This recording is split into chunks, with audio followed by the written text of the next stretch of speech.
What's up everybody, Jersey for today we are here with Super Mario Galaxy Part 5. We are here with Rolling Green Galaxy, rolling in the clouds. So, it's been a while since I've actually recorded this series. I recorded the first four parts a while back. I took time to record them probably about a week or two ago. And then I did I uploaded them slowly throughout the time.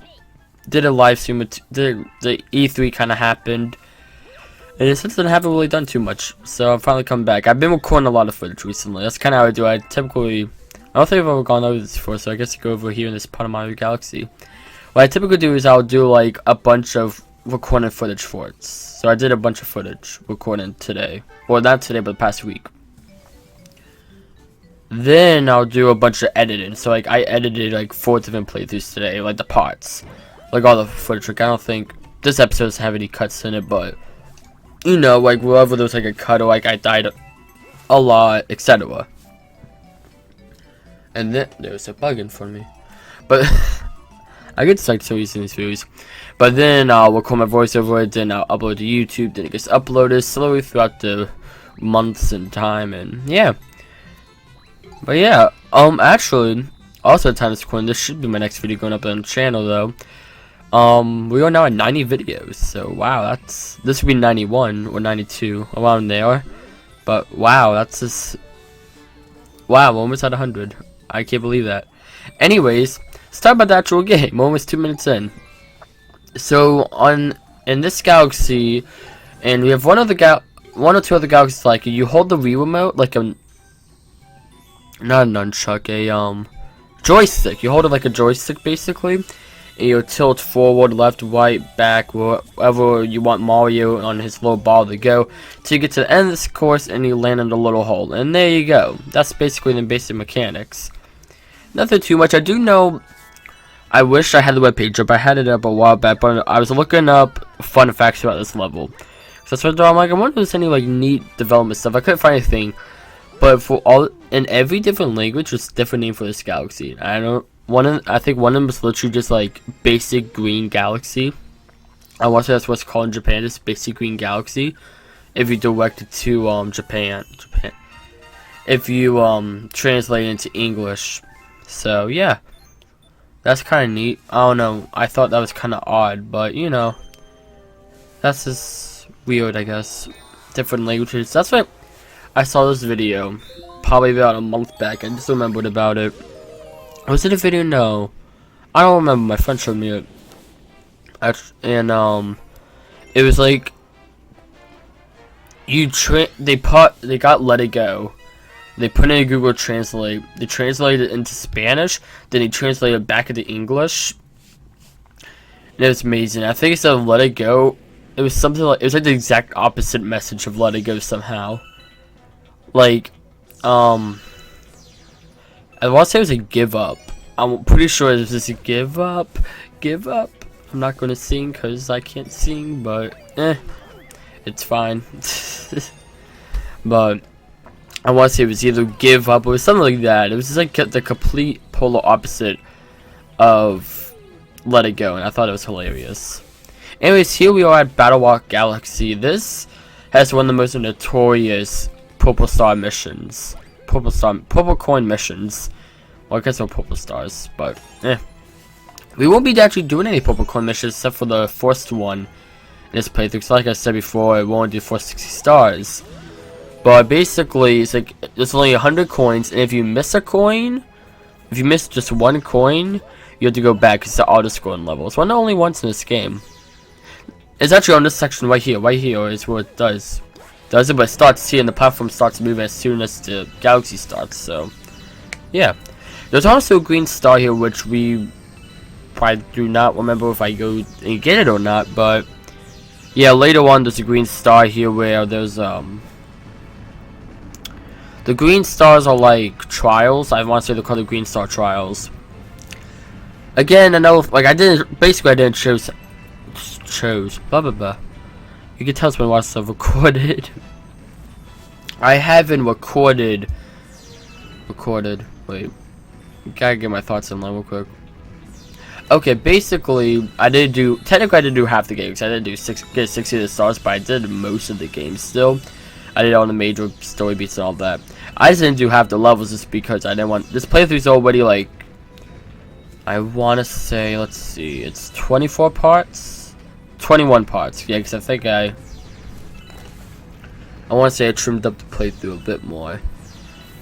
But yeah, it's 21 parts, which is like, wow, that's, like I've said before, it's my biggest series yet. Not work-wise, but part-wise, video-wise it is. But, yeah. Again, this is something that they show a lot in Mario Galaxy with the bullet bills with the cages, where you had to like blow up the different cages of bullet bills. I do like it. I like how like it lets you do something with like the whole Hoenn bullet bill thingy. So it's something neat. And of course I'll miss, because why not?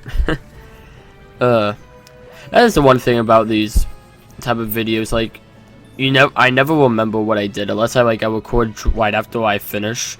Like, honestly, I don't even know when this is going to be uploaded, but I've recently recorded Dance Dance Revolution Mario Mix. It's a game, it's a very niche game, it's not really that popular, and that's why I want to show a playthrough of it. It's going to be a very short playthrough, because it's a short game, but it's just an hour long. It's an hour long to beat it. And that's with me adding some extra fluff in there. That's me editing out the load times, but also me throwing in some extra fluff, because I actually wanted to show off the game. But the thing with that game, it's kind of neat is what is it? While it was the first game I've recorded where I'm like, this is literally the same thing every time. But the other thing with that game is, since I've recently recorded, and I don't know what video I'm gonna do after this. I kind of like, by the end of the video, I'm like, what do I feel like doing next? It's like I should probably record Mario Galaxy Part 6, but I'm probably going to end up doing like some other random playthrough that I'm not going to say, because I like surprising people on what I get to do, even though I just upload a video. It's like, oh, new series, okay. But yeah, like that Dance Dance Revolution Mario Mix.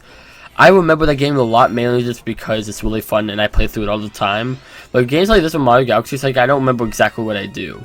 Well, a game like that, it's like, I know I dance. I know the general beats of what I do. And I don't remember too many of the mistakes I made, because like it's not that significant. Or like if I completely messed up on one level, there's just a lot of this gets edited out. Like this luckily, this entire part, I did not die once. And I know that because if I look at like the editing on my editing software, which if you're curious, I use VideoPad, so there you go. It's great. I would recommend getting it if you want to edit. I think I also heard Sony Vegas is really good, but I love VideoPad. It's pretty cheap actually. Not like it's still expensive, don't get me wrong, but it's not. I want to see Sony Vegas Pro. It's like 200. I've heard that goes up pretty high. This was only about 60 for me, so not too bad. I want to say standard price is 100 though. Standard price is 100. It depends on what edition you get. But I got the Master Edition while I think they would do some type of Black Friday sale actually. I want to say I got lucky on that. I don't remember. I think they were either doing the Easter sale or Black Friday sale. I want to say it was Easter because I want to. Yeah, because I did it in the earlier months of whatever you want to call it. The earlier months of the year. That's what they're called. A year. But yeah, completely forgot what I was talking about initially, how I somehow got the VideoPad. Oh, defs. On my editing software here on VideoPad, I don't see any of the lines that show, oh, you edited here.